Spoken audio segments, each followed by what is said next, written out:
नमस्कार student. Good morning sir. Student, आज हम आपके साथ डिस्कस करेंगे इन रेशनल नंबर क्या होते हैं, दो रेशनल नंबर के बीच में आप इन रेशनल नंबर कैसे निकालते हैं, उस पर डिपेंड थ्योरम क्या होगी। इन बातों को मैं आपको समझाने की कोशिश करूंगा। बताऊंगा कि एक इन रेशनल नंबर को नंबर लाइन पे कैसे लिखते हैं, इसका ज्योमेट्रिकली मीनिंग क्या है, इन बातों को समझाने की हम कोशिश करेंगे। लेकिन ये बातें आपको कब समझ में आएंगी? ये बातें आपको समझ में आएंगी कि जब आपको ये पता हो कि रेशनल नंबर क्या होते हैं। जब तक आपको ये नहीं पता होगा रेशनल नंबर क्या होते हैं, आप ये नहीं कह सकते इरेशनल नंबर क्या होते हैं। ठीक है ना? तो क्या आप जानते हो रेशनल नंबर क्या होते हैं? Yes sir. रेशनल नंबर क्या होते हैं? रेशनल नंबर जो पी अपॉन क्यू की फॉर्म में लिखे जा सकते हैं, जहाँ पर पी भी इंटीजर होना चाहिए, क्यू भी इंटीजर होना चाहिए, लेकिन क्यू जीरो नहीं होना चाहिए। That's right. आप समझ गए कि Yes, sir. Rational number. आप रेशनल नंबर की डेफिनेशन को मैं 1 मिनट में रिवाइज कर देता हूँ, फिर यहाँ पर आऊँगा। आपको बताया गया था कि रेशनल नंबर्स क्या होते हैं। आपको शॉर्ट फॉर्म में बताया गया था कि वो नंबर जिनको P अपॉन क्यू फॉर्म में लिख सकते हैं, जहाँ P भी इंटीजर होना चाहिए, ठीक है, और Q भी इंटीजर होना चाहिए, लेकिन Q कभी जीरो नहीं होना चाहिए। अब एक्चुअली आप ये कह सकते हो कि रेशनल नंबर दो तरह के होते हैं। ठीक है, एक रेशनल नंबर वो होते हैं जो टर्मिनेट हो जाते हैं, ठीक है, और एक नंबर होते हैं नॉन टर्मिनेटिंग होते हैं। और नॉन टर्मिनेटिंग दो तरह के होते हैं, नॉन टर्मिनेटिंग रिपीटिंग नंबर। एक तो टर्मिनेट हो जाते हैं, एक हो जाते हैं नॉन टर्मिनेटिंग, ठीक है, रिपीटिंग डेसिमल, आप ये कह सकते हो। दूसरा क्या होते हैं? Non terminating non repeating decimal. आपको नॉन टर्मिनेटिंग रिपीटिंग डेसिमल कौन से नंबर होते हैं, क्या आप जानते हो? No sir. Non terminating repeating numbers, जैसे 1/3। डेसिमल के बाद कोई नंबर क्या होता है? रिपीट होता रहता है। भाई 1/3 क्या है? 1/3 एक रेशनल नंबर है, क्योंकि 1 भी क्या है आपका? इंटीजर है, और 3 भी इंटीजर है। लेकिन 1/3 को जब आप लिखोगे तो क्या लिखा जाएगा? जब आप 1/3 को लिखोगे तो ये क्या आता है? 0.333, इस तरह का नंबर आता है ना। Yes sir. रिपीट होता रहता है। आप इस 1/3 को 0.3 बार भी लिख सकते हो। Yes sir. ये 0.3 बार को आप इस फॉर्म में कन्वर्ट भी कर सकते हो। हमने कन्वर्ट करने का तरीका बताया था। यदि आप उस वीडियो को देखना चाहते हो कि इन चीज़ों को कैसे कन्वर्ट करते हैं, या आपको ये पता होना चाहिए कि 0.237 ऐसा लिखा हो तो इसको P अपॉन Q फॉर्म में कैसे बदलते हैं, यदि आप उन वीडियो को देखना चाहते हो तो डिस्क्रिप्शन में लिंक अवेलेबल है, उस लिंक पर जाके आप देख सकते हो। ठीक है, तो ये जो नंबर होते हैं उन्हें क्या बोलते हैं? इनको नॉन टर्मिनेटिंग रिपीटिंग डेसिमल बोलते हैं। Non terminating repeating decimal format बोलते हैं। ठीक है, और टर्मिनेट क्या हो जाते हैं? जैसे टर्मिनेट करने का क्या मतलब है? टर्मिनेट करने का मतलब है 5/2 है। जब आप 2 से 5 को डिवाइड करोगे तो डेसिमल के बाद कहीं ब्रेक लग जाएगा डेट पर। ठीक है ना? जब डेट पर ब्रेक नहीं लग रहा है तो नॉन टर्मिनेट हो रहा है, और ब्रेक लग जाता है तो क्या हो गया? टर्मिनेट हो गया। It's clear? अब मैं आपसे एक छोटा सा क्वेश्चन ये पूछ रहा हूं कि कोई नंबर टर्मिनेट कब होता है? क्या मुझे बता सकते हो आप? Yes sir. कब होता है? सर कोई नंबर टर्मिनेट जब होता है जब एक जगह पर ब्रेक लग जाती है उसको डिवाइड करने के बाद। लेकिन क्या कंडीशन होती है? कौन सा नंबर टर्मिनेट होगा? कौन सा नंबर टर्मिनेट होगा? डिनोमिनेटर में क्या होना चाहिए कि वो टर्मिनेट हो जाए? 2 और 5 या फिर दोनों। यस, कहने का मतलब है डिनोमिनेटर में 2 होगा या 5 होगा, या उन दोनों नंबर्स होंगे। ठीक है, कहने का मतलब उनके फैक्टर करें डिनोमिनेटर के, और फैक्टर करने पर केवल 2 ही आए। 2 कितने बार भी आ सकता है, 5 भी कितने बार भी आ सकता है, 2 और 5 कितने बार भी आ सकते हैं, तो वो नंबर क्या हो जाएगा? टर्मिनेट हो जाएगा। ये 2 और 5 को छोड़कर कोई नंबर आ रहा है तो वो नॉन टर्मिनेट होगा। अब नॉन टर्मिनेटिंग दो तरह के बता दिए गए, नॉन टर्मिनेटिंग रिपीटिंग नंबर्स, ठीक है, और non terminating non repeating numbers. अब non terminating non repeating numbers जो होते हैं, इस तरह के जो नंबर्स होते हैं, समझ रहे ना, ये जो फॉर्मेट होती है, इस फॉर्मेट को आप यहां समझ सकते हो। जैसे √2, यदि हम √2 की वैल्यू निकालें, आप √2 को लिख सकते हो √2/1। आप इसे P/Q फॉर्म में लिख रहे हो। Yes sir. लेकिन यहां पर जो ऊपर नंबर है √2, वो नंबर इंटीजर नहीं है। क्लियर है ना? कहने का मतलब है आप √2 को P/Q फॉर्म में नहीं लिख सकते जब P और Q दोनों इंटीजर हैं। कहने का मतलब है √2 आप कहो कि इसको बदलकर आप फ्रैक्शन फॉर्म में ले आओ, जैसे आप इसको बदल के 1/3 ले आते हो ना, उसी तरह से इसको बदलकर फ्रैक्शन फॉर्म में ले आइए, P/Q फॉर्म में ले आइए, तो आप ला नहीं सकते। क्यों नहीं ला सकते? क्योंकि ये number non terminating, non repeating decimal format में। आप यहां पर कहीं पर भी रिपीटिंग नहीं देख रहे हो जहां पर मैं बार लगा सकूं। इसका क्या मतलब होता है? इसका मतलब है 0.2373737 ये रिपीट हो रहा है, लेकिन यहां पर कोई नंबर रिपीट नहीं हो रहा है। ये √2 है, ये वैल्यू √3 की है। ये जो वैल्यू है आप देख रहे हो, इतनी लंबी मैंने वैल्यू लिखी है, ठीक है, इसमें भी कोई रिपीटेशन नहीं हो रहा है, लगातार कोई रिपीटेशन नहीं हो रहा है, ठीक है, कोई सिमेट्री नहीं बन रही है। जब कोई सिमेट्री नहीं बन रही है तो ये नंबर क्या बोला जाएगा? Non terminating, non repeating decimal. जो number non terminating, non repeating decimal format के नंबर होते हैं, उन नंबरों को हम क्या बोलते हैं? इनरेशनल नंबर बोलते हैं। और नंबर को क्या बोलते हैं? इनरेशनल नंबर। अब आप यहाँ शॉर्ट फॉर्म में ये भी कह सकते हो कि इनरेशनल नंबर वो नंबर्स होते हैं जिनको अपन P/Q फॉर्म में नहीं लिख सकते, जहां पर P और Q दोनों क्या हैं? इंटीजर हैं, और P और Q में कोई कॉमन फैक्टर नहीं है। बात में आ रही है ना? आप √2 को फ्रैक्शन में नहीं लिख सकते। आपको ऐसे √2/1 लिख तो लिया, तो भाई मैं क्या कर रहा हूं कि ऊपर डिनोमिनेटर और न्यूमरेटर दोनों इंटीजर होने चाहिए, और √2 जो है एक इंटीजर नंबर नहीं है। इंटीजर नंबर आपको बता दिए गए थे। इंटीजर नंबर क्या होते हैं? 1 2 3 4 5, ठीक है, -1 -2 -3 -4 ये इंटीजर नंबर्स होते हैं। तो बात समझ में आ गई होगी यहाँ तक। तो शॉर्ट फॉर्म में जब आपको इसकी डेफिनेशन देनी हो तो आप इसकी डेफिनेशन कैसे दोगे? आपसे कहा जाए कि इनरेशनल नंबर क्या होते हैं। इनरेशनल नंबर्स, तो आप कहोगे ठीक है, which number can not be express in the form of P/Q। ठीक है, इस फॉर्म में नहीं कन्वर्ट कर सकते जहां पर P क्या है? इंटीजर, राइट, और Q भी इंटीजर है, लेकिन Q जो है 0 नहीं है। इस फॉर्म में कन्वर्ट नहीं कर सकते। जिस नंबर को इस फॉर्म में कन्वर्ट नहीं कर सकते उन नंबरों को हम क्या बोलते हैं? इरेशनल नंबर्स बोलते हैं। ठीक है, अब आपको अगली क्लास में, हम 10th क्लास में बताएंगे कि √2 जो है इनरेशनल नंबर है। इस बात को प्रूव करिए। भाई 9th क्लास में से प्रूव वाली बात नहीं है, ठीक है। फिलहाल 9th क्लास में आपको ये बताया जा रहा है कि इनरेशनल नंबर क्या होते हैं। तो इनरेशनल नंबर कौन कौन से होते हैं? जैसे √2, √3, √5, ठीक है। रूट के अंदर प्राइम नंबर है, प्राइम को छोड़ के दूसरे नंबर भी आ सकते हैं, जैसे √6, ठीक है। 6 प्राइम नंबर नहीं है, लेकिन √6 क्या है? इनरेशनल नंबर है।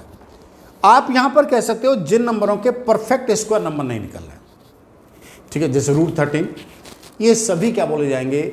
इनरेशनल नंबर बोले जाएंगे। बात समझ में आ गई? Yes, sir. जिन नंबरों को अपन P/Q फॉर्म में नहीं लिख सकते। कोई कंफ्यूजन नहीं है ना? No sir. बहुत अच्छी तरह से बात समझ में आ गई। Yes sir. अब दूसरा क्वेश्चन हमारा ये क्रिएट हो रहा है यहाँ पर कि सर दो आपके पास रेशनल नंबर है, दो कोई रेशनल नंबर है, आप उन दो रेशनल नंबर के बीच में इनरेशनल नंबर कैसे निकालोगे? जैसे मैं आपसे कहूं कि 2 है और आपके पास एक 3 नंबर है, आप इसके बीच में एक इनरेशनल नंबर बताइए। भाई मैंने कंसेप्ट बताया ना, ये मैं आपको ये बताने जा रहा हूं कि आपको इस कंसेप्ट को इनरेशनल नंबर बिटवीन 2 नंबर्स, ये बात आपको कैसे बताई जाएगी। तो इस बात को समझने के लिए छोटी सी बात आप थोड़ा सा समझ जाओ। देखिए, मैं आपसे कहूं कि इन दोनों नंबरों का मल्टीप्लाई करिए, ठीक है। इन दो नंबर का मल्टीप्लाई करेंगे तो 6 आएगा, और उसका रूट लीजिए।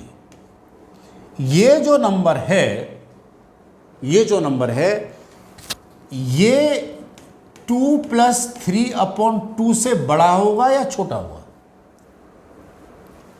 छोटी सी बात पर ध्यान दीजिए। मैं क्या कहना चाह रहा हूं? मैं ये कहना चाह रहा हूं कि इन दोनों नंबर को मल्टीप्लाई करिए तो √6 आएगा। इन दोनों का हाफ करिए तो कितना आएगा? 5/2 आएगा। कितना आएगा? 5/2 आएगा। ठीक है, अब मुझे आप ये बताइए कि इन दोनों में क्या कंडीशन है? क्या ये दोनों कौन सा बड़ा है इनमें? ये बड़ा है या ये नंबर बड़ा है? सर 6 बड़ा है। √6, √6, 6 तो बड़ा है। √6 की वैल्यू सॉरी क्या है? सर। √6 बड़ा है या 5/2 बड़ा है? सर 5/2 बड़ा है। 5/2 बड़ा है। कैसे डिसाइड करेंगे? ये बात कैसे प्रूव करेंगे? सर अगर हम दोनों का क्या कहते हैं सर, 6 का भी स्क्वायर निकालेंगे और 6 का स्क्वायर नहीं, 6 का रूट निकालेंगे। 6 का रूट निकालेंगे। 6 का 6 का रूट रूट निकालेंगे तो वो 5/2 कितना होता है? 2.5 होता है। तो 2.5 से वो कम आएगा। कहने का मतलब है, ये थोड़ा मैं आपको प्रूव करने जा रहा हूं। अभी मैं ये बात प्रूव करने जा रहा हूं आपके लिए कि √a + b जो है वो a और b के बीच में आएगा, और √ab जो है a + b से बड़ा होगा या छोटा होगा। ये बात मैं आपके लिए प्रूव करूंगा। ठीक है भाई, ये तो क्लियर है ना कि a + b/2, a + b/2 जो नंबर है वो a और b के बीच में होगा। आप ये तो बात क्लियर है ना यहाँ पर आपको ये तो क्लियर है कि 2 और 3 के बीच में क्या होगा? 5 होगा, 5/2 होगा। लेकिन मैं आपको बताने जा रहा हूं कि 5/2 से या छोटा नंबर भी इसके बीच में होगा ना। तो मैं किसी तरह से ये प्रूव कर दूं कि √a × b, a + b/2 से छोटा है, तो हमारी बात प्रूव हो जाएगी ना? Yes sir. ठीक। अब जरा देखिए इस बात को कैसे प्रूव करें कि आपके पास यदि इसको मैं a मान लूं, इसको मैं a मान लूं और इसको मैं b मान लूं, ठीक है, तो ये क्या हो जाएगा? ये a + b/2 हो जाएगा और ये √a हो जाएगा। अब मैं कैसे प्रूव करूं कि √a जो है a + b/2 से छोटा है? आप समझ गए ना कहानी क्या प्रूव करनी है हमें? Yes, हमें sir. प्रूव करना है कि √ab जो है a + b/2 से छोटा है। चलिए इस बात को प्रूव करते हैं। कैसे प्रूव करेंगे? एक छोटी सी बात समझें कि आपके पास मैंने कोई नंबर लिया √a, और √a जो नंबर है यहाँ पर a पॉजिटिव वैल्यू है, ठीक है, रूट में नेगेटिव नंबर तो आ नहीं सकता। √a एक पॉजिटिव वैल्यू है। मैंने एक दूसरा नंबर लिया √b। अब इन दोनों को सॉल्व करने पर मैं ये नहीं कह सकता कि नंबर पॉजिटिव आएगा या नेगेटिव आएगा। जैसे मैंने यहाँ पर रूट लिख लिया 16, ठीक है, और यहाँ पर रूट क्या लिख लिया मैंने 9, तो सॉल्व करने पर क्या आएगा? पॉजिटिव आएगा। यही बात मैंने उल्टी कह दी, √9 यहाँ लिख लिया, √16 यहाँ लिख लिया, सॉल्व करने पर क्या आएगा? नेगेटिव आएगा, क्योंकि ये 3 आएगा और ये 4 आएगा, तो 3 - 4 -1 आ जाएगा। तो मैं ये नहीं कह सकता कि ये वैल्यू कैसी आएगी, ये नहीं कह सकता ना कि √a - √b नेगेटिव आएगा या पॉजिटिव आएगा, डिसाइड नहीं कर सकता। लेकिन इसका मैं स्क्वायर कर दूं, कहने का मतलब है मैं इसका स्क्वायर कर दूं तो भी पॉजिटिव आएगा, क्योंकि 3 - 4 का होल स्क्वायर करेंगे तो क्या होगा? -1 का स्क्वायर, सॉल्व करने पर क्या आ जाएगा? 1 आ जाएगा ना। माइनस यदि यहाँ पर अंदर भी माइनस हुआ तो सॉल्व करने पर क्या हो गया? प्लस का हो गया। तो आपको कहने का मतलब क्या हुआ? मतलब ये हुआ कि √a और -√b का स्क्वायर करने पर हमेशा क्या आएगा? पॉजिटिव आएगा। जब ये पॉजिटिव आएगा, कहने का मतलब है ये नंबर क्या होगा? ग्रेटर और इक्वल टू 0 होगा। 0 कब होगा? जब ये दोनों बराबर हो सकते हैं, ठीक है ना। अब आप जब इसको एक्सपेंड करेंगे, इसको एक्सपेंड करेंगे a - b को होल स्क्वायर से, तो आप जानते हो कि इसका स्क्वायर करेंगे तो इसका स्क्वायर करने पर क्या आएगा? a आ जाएगा, प्लस b², इसका स्क्वायर करेंगे तो प्लस b आ जाएगा। इतना आ जाएगा, नहीं आ जाएगा? यस सर आ जाएगा। -2 इन दोनों को मल्टीप्लाई करेंगे, √a आएगा और ये √b आएगा, इज ग्रेटर देन और इक्वल टू क्या होगा? 0 होगा। ये बात समझ आ गई? a माइनस बी का होल स्क्वायर लगा दिया हमने, ठीक। अब आप इसको ये भी कह सकते हो कि आप a plus B is greater or equal to, इसको इधर ले आइए तो 2 रूट ए बी हो गया। ध्यान रखिए ये भी पॉजिटिव है, ये भी पॉजिटिव है, तो हम इसको ऐसे लिख सकते हैं रूट ए बी। अब आप ये भी कह सकते हो कि a plus B upon 2 is greater than equal to root A B. तो हमने क्या प्रूव कर दिया? हमने प्रूव कर दिया कि रूट ए बी से बड़ा है a प्लस बी अपॉन 2। अब आपको बहुत क्लियर है कि 2 और 3 कोई नंबर है, इसका हाफ क्या होगा? इसका हाफ होगा 2 प्लस 3 अपॉन 2, और इसका रूट लें तो क्या आएगा? 6 आएगा। जब ये नंबर इनके बीच में हैं और रूट 6 जो है इससे भी कम है, तो इसका मतलब क्या हुआ कि रूट 6 भी इन दोनों के बीच में होगा। क्यों? रूट ए बी क्या है? रूट ए बी तो a प्लस बी अपॉन 2 से छोटा है। जब ये नंबर इन दोनों के बीच में हैं तो रूट ए बी भी क्या होगा? इन दोनों के बीच में होगा। कहानी समझ में आ गई? नहीं आई? बोलो। आ गई सर। ठीक है, तो ये बात बहुत अच्छी तरह समझ में आ गया हुआ कि रूट a प्लस बी जो नंबर होता है वो हमेशा a प्लस बी अपॉन 2 से छोटा होता है, ठीक है। वैसे रूट ए बी को 2 नंबरों का ज्योमेट्रिकल मीन भी कहते हैं, जो हम आपको आगे क्लास में बताएंगे। और हम आपको बता दें कि a प्लस बी अपॉन 2 को अर्थमेटिक मीन कहते हैं। और अर्थमेटिकल मीन जो है हमेशा ज्योमेट्रिकल मीन से क्या होता है? बड़ा होता है। लेकिन ज्योमेट्रिकल मीन क्या होता है, अर्थमेटिक मीन क्या होता है, ये थोड़ा सा अलग बात है, ठीक है। अब बात यहाँ पर हमने ये समझ ली कि रूट ए बी जो है हमेशा ए और बी के बीच में आएगा। तो क्वेश्चन ये क्रिएट हो गया कि यदि हमसे कोई ये पूछता है कि 5, ठीक है, 5 और 6 2 नंबर हैं, इनके बीच में आप एक रेशनल नंबर बताइए, सॉरी एक इन रेशनल नंबर बताइए। रेशनल नंबर बताना तो मैं बताया था ना आपको कि Yes, sir. 5 और 6 के बीच में आप n क्या बता सकते हो? रेशनल नंबर बता सकते हो, ठीक है। वो एक प्रोसीजर बताया था। Yes, उसको sir. देखना चाहते हो तो आप वीडियो पर यहाँ पर आई का जो बटन है उस पर क्लिक कर सकते हो। लेकिन मैं यहाँ पर 2 रेशनल नंबर के बीच में एक इन रेशनल नंबर निकालना चाह रहा हूँ, ठीक है। तो क्या तरीका होगा? तो तरीका ये होगा बड़ा सिंपल सा कि इसको a माना जाए, इसको b माना जाए, तो रूट 30। Yes sir. रूट 30 जो है वो एक इन रेशनल नंबर है। रूट 30 क्या माना जाएगा? एक इन रेशनल नंबर माना जाएगा। क्लियर है ना? यस सर, क्लियर है। आप रूट 30 निकालेंगे तो इसमें रिपीटेशन नहीं मिलेगा आपको, ठीक है। ये non terminating non repeating number आएगा रूट 30। इतनी बात समझ आ गई? तो आपको ये बात समझ आई कि 2 नंबरों के बीच में एक इन रेशनल नंबर कैसे निकालेंगे। ये बात मैं आपसे कर रहा हूँ 2 रेशनल नंबर के बीच में, ठीक है। ये बात आप अप्लाई कर सकते हो कि 2 इन रेशनल नंबर हो। मान लेता हूँ जैसे यहाँ पर रूट 5 हो और रूट 6 हो, तो इन दोनों के बीच में तो एक इन रेशनल नंबर होगा, वो क्या होगा? रूट 5 इंटू रूट 6, ठीक है। आप कह सकते हो रूट 30। ये जो नंबर होगा वो नंबर भी क्या होगा? इन रेशनल नंबर होगा। आप इस तरह से भी निकाल सकते हो, ठीक है। या आप ये भी कह सकते हो कि एक रेशनल नंबर हो, ठीक है, इन रेशनल नंबर हो और एक रेशनल नंबर हो। आप इसके बीच में एक इन रेशनल नंबर कैसे निकालोगे? तो आप क्या कह सकते हो? आप कह सकते हो रूट 2 इंटू रूट 3। तो ये जो नंबर बनेगा ये नंबर भी क्या होगा? इन रेशनल नंबर होगा और इन दोनों के बीच में आएगा।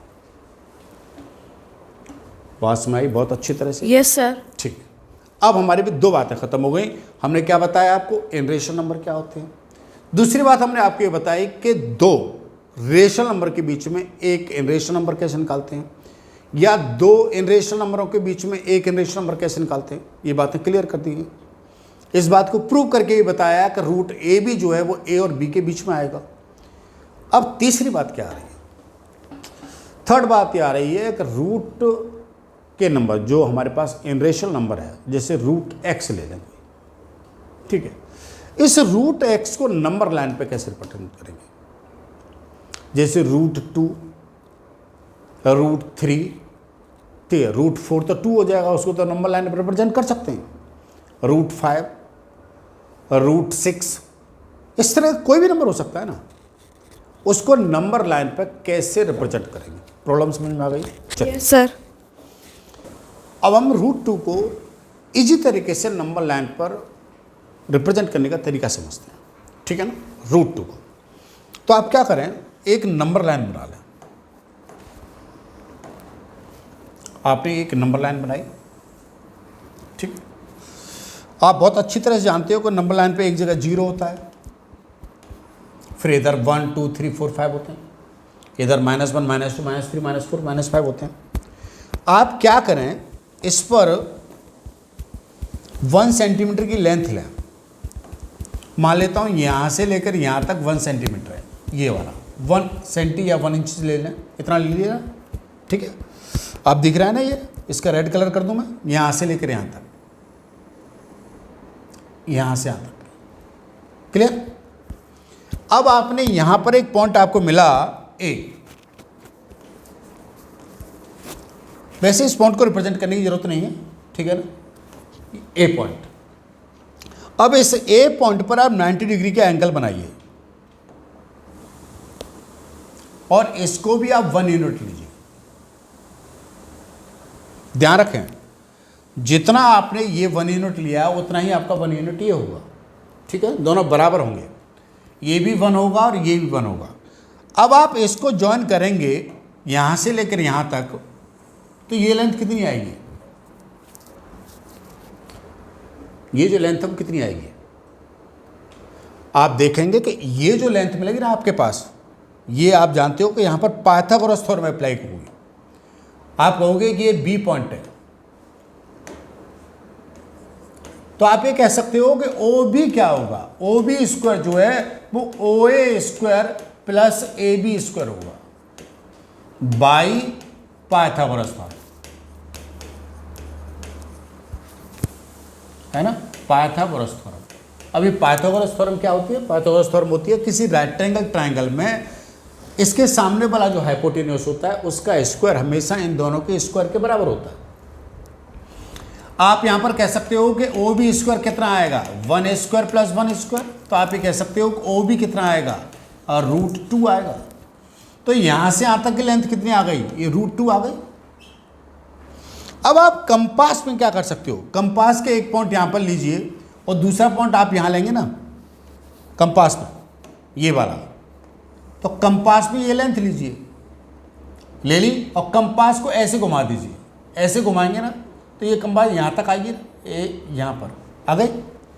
तो आप देखोगे कि ये जो पॉइंट बना आपका, ये सॉरी आपका ये जो पॉइंट बना सी, तो यहाँ पर ये ओ सी जो आएगा ना वो √2 आएगा, क्लियर। आप यदि क्या आना चाह रहे हो, √2 को नंबर लाइन पर रिप्रेजेंट, तो 1 आप यहाँ लेंगे, 1 ही इसके परपेंडिकुलर लेंगे, तो ये जो आपके पास लेंथ ओ भी आएगी √2 आएगी कंपास में, ठीक है। कंपास को यहाँ लाइए, इसके ऊपर लाइए, यहाँ पर लाएंगे ना इसके ऊपर, और यहाँ पर रखिए, और फिर कंपास को ऐसे टर्न करेंगे, तो यहाँ पर करेंगे तो ये क्या हो जाएगा आपका, √2 आ जाएगा। तो √2 का रिप्रेजेंटेशन आ गया। अब आपसे कहा जाए कि √3 रिप्रेजेंट करना है, तो आप ये कह सकते हो कि √2 आपके पास ये है ना, √3 करने के लिए आप क्या करोगे कि आप यहां पर एक 1 यूनिट और लीजिए, ए आपने 1 सेंटीमीटर और ले लिया, यहां पर ये 1 आ गया ना, ये 1 आ गया, राइट। अब उसके बाद आप इसको ज्वाइन कर लीजिए, ए इसको इससे ज्वाइन करिए, इतना आ गया। ये आपके पास मान लेता हूं ये डी पॉइंट है, तो अब आप यहां से इन ट्रायंगल आप यहां लिख लें, इन ट्रायंगल किसमें, O B D, O B D, आप ये कह सकते हो कि ओ डी क्या होगा, ओ डी स्क्वायर बराबर क्या होगा, भाई ये 90 डिग्री बनाया ना आपने, ये 90 डिग्री बनाया है, तो ओ डी स्क्वायर क्या बराबर होगा, ये बराबर होगा O B square plus B D square, ये लिखोगे ना। अब आपके पास ओ बी कितना है, आपका ओ बी है √2, तो √2 स्क्वायर प्लस बी डी कितना है 1 स्क्वायर, तो ये कितना आएगा 2 आएगा और ये 1 आएगा, सॉल्व करने पर कितना आएगा 3 आएगा।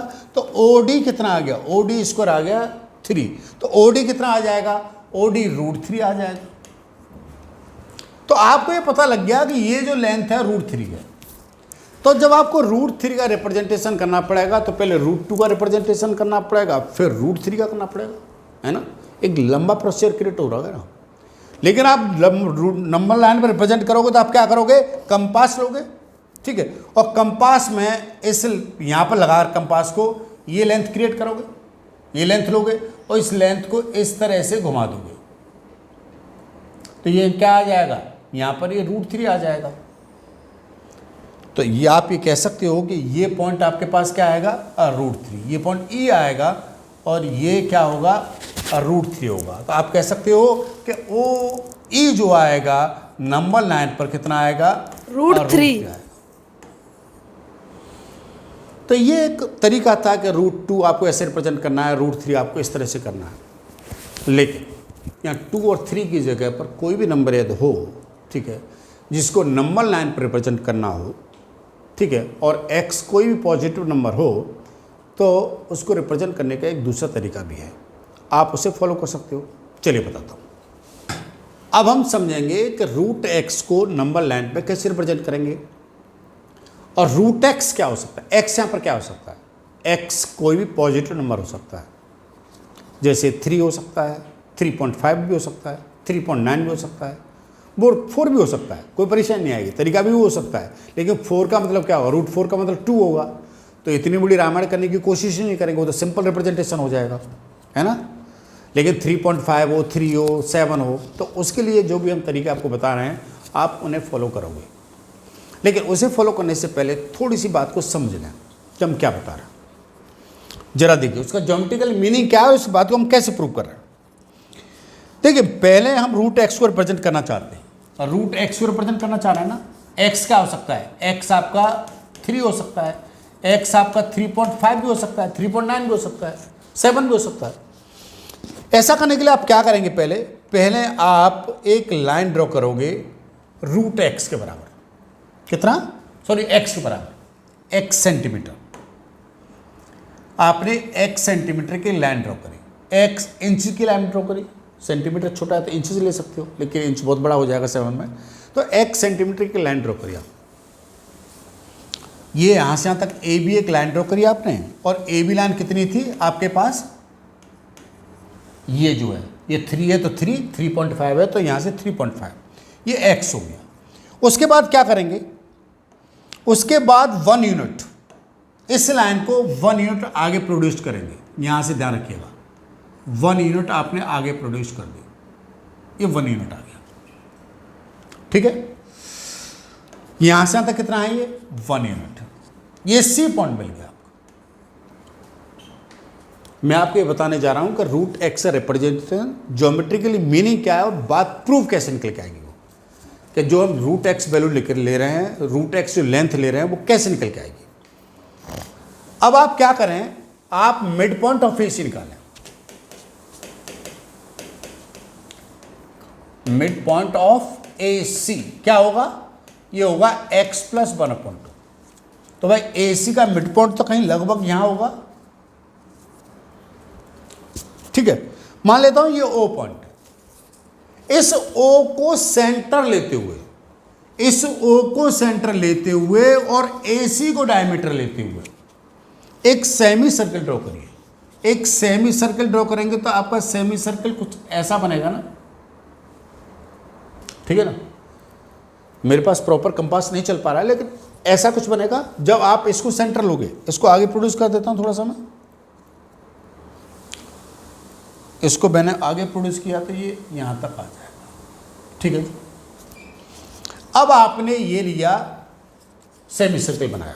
अब आप क्या करें, अब आप B पॉइंट पर आए और B पॉइंट पर आकर यहां से परपेंडिकुलर पर है, तो ये परपेंडिकुलर इतना आएगा ना, ठीक है।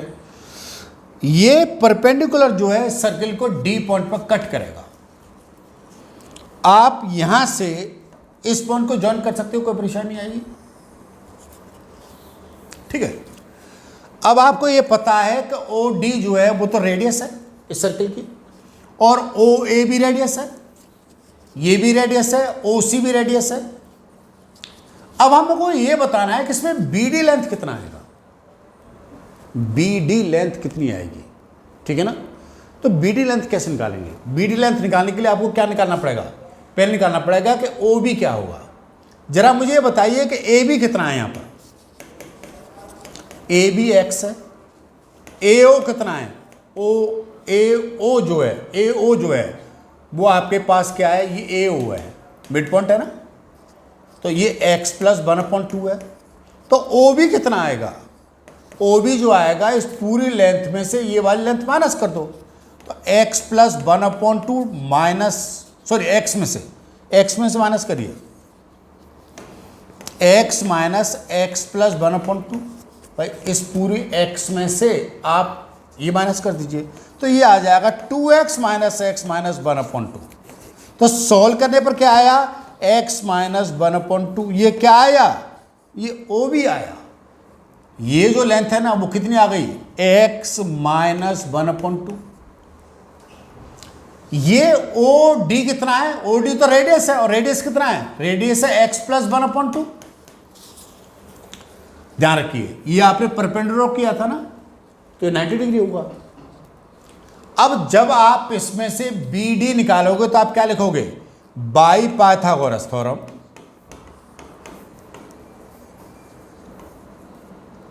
ठीक है। आप ये कहोगे कि ओ डी का स्क्वायर जो है वो O B square plus B D square आएगा। आप यहां से ये भी कह सकते हो कि बी डी स्क्वायर क्या आएगा, इसको आप इधर ले आइए तो आप कह सकते हो कि O D square minus O B square आएगा। आप इस तरह से करेंगे, आप इसको सॉल्व करेंगे तो B D square O D, आपके पास ओ डी कितना है? ओ डी है x plus 1/2 whole square. O B कितना है? x माइनस 1/2 होल स्क्वायर, ठीक है। इसको सॉल्व कर लेते हैं थोड़ा सा। इसको सॉल्व करेंगे तो क्या आएगा?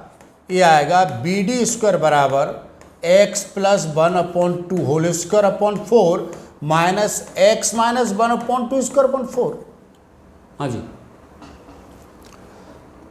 बी डी स्क्वायर 4 एलसीएम ले लीजिए, ये आ जाएगा x square plus 2x plus 1 A plus B का whole square minus x square minus 2x plus 1 A minus B का होल स्क्वायर। सॉल्व करेंगे तो बी डी स्क्वायर क्या होगा? एक्स स्क्वायर से एक्स कट जाएगा, 1 से 1 कट जाएगा, ये हो जाएगा 4x अपॉन 4, तो ये x आ जाएगा। तो बी डी कितना आ जाएगा? बी डी जो है रूट x आ जाएगा। बी डी कितना आएगा? Root x। तो आपने देखा कि ये जो लेंथ आई आपके पास बी डी, वो कितनी निकल के आई? ये जो लेंथ निकल के आई रूट x निकल के आई। बात समझ आ गई? अब आपको रूट x पता लग गया कि भाई ये जो लेंथ होती है वो हमेशा रूट x होती है यदि यहां से यहां तक x लिया जाए। अब आप क्या करोगे? कंपास में इतनी लेंथ लोगे आप इतनी लेंथ लोगे, कंपास में ले लिया, और इस कंपास में लेने के बाद इसको सेंटर मानते हुए कंपास में आपने ये ले लिया, और इसको सेंटर मानते हुए इसको प्रॉपर तरीके से लेंगे ना, यहाँ से लेकर यहाँ तक इसको कंपास में लेंगे और इसको इसके ऊपर लगाएंगे, यहाँ पर आ गई, इतना आया। तो ये जो चीज़ बनेगी यहाँ पर आप F पॉइंट लिख लें, तो या आप इसको G पॉइंट ले लें, तो आप कहोगे कि बीजी लेंथ जो आएगी वो रूट एक्स आएगी। तो ये नंबर लाइन पे क्या हुआ, इसका रिप्रेजेंटेशन हुआ। यदि इसको सेंटर माना जाए तो ये पूरा रिप्रेजेंटेशन हुआ। ये ज्योमेट्रिकली मीनिंग मैंने आपको बताया, ठीक। अब इस बात को प्रैक्टिकली समझिए कि जब आपको रूट एक्स को अप्लाई करना हो तो आप कैसे अप्लाई करेंगे। ये तो पूरा मैंने उसका ज्योमेट्रिकली मीनिंग समझाया। अब आप इसको प्रैक्टिकली समझना चाहते हो तो क्या करोगे आप शॉर्ट फॉर्म में। देखिए, मान लेता हूं आप रूट 3.5 को नंबर लाइन पे लगाना चाहते हो, रूट 3.5 को नंबर लाइन पे लगाना चाहते हो, तो आप पहले क्या करोगे। पहला स्टेप क्या होगा, पहला स्टेप ये होगा कि आप 3.5 सेंटीमीटर की एक लाइन ड्रॉ करोगे।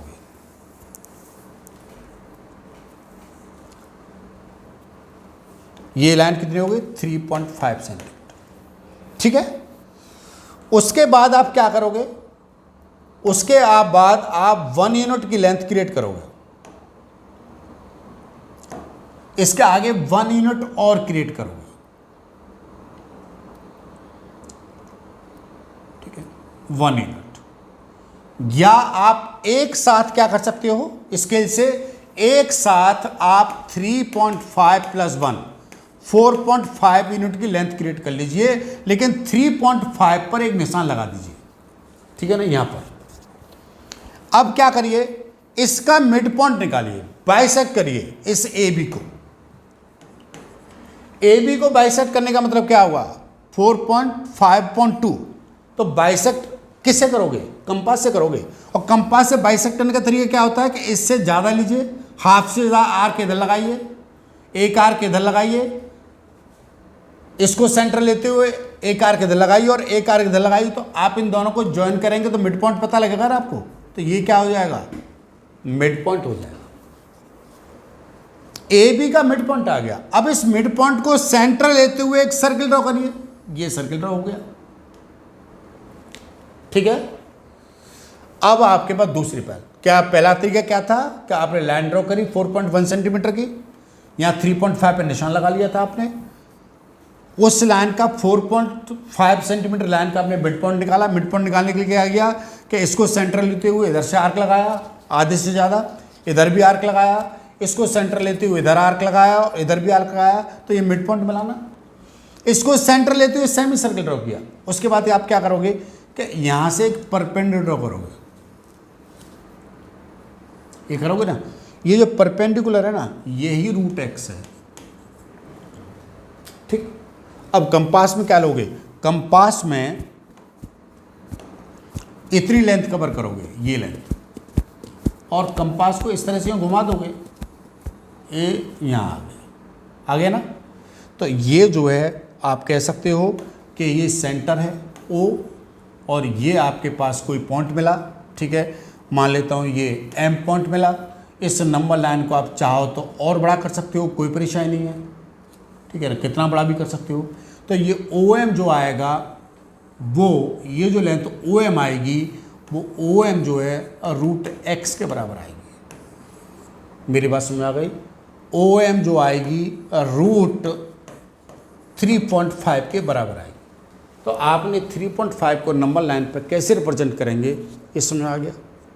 आज मैंने आपको बहुत अच्छी तरह से बताया कि इनरेशनल नंबर क्या होते हैं, दो इनरेशनल नंबरों के बीच में दो रेशनल नंबरों के बीच में एक इनरेशनल नंबर कैसे निकालते हैं, उसको नंबर लाइन पर रिप्रेजेंट कैसे करते हैं, ये सारी बातें मैंने एक एक करके आपको बताई। सारी बात समझ में आ गई ना, ठीक है। Yes, sir. यदि ये बात समझ में आ गई है तो ये सारी बातें अपने फ्रेंड को जरूर शेयर करिए, ठीक है, जरूर करोगे ना, जरूर। आज के लिए इतना ही, अपना ख्याल रखिए और खुश रहिए। Thank you very much. Thank you sir.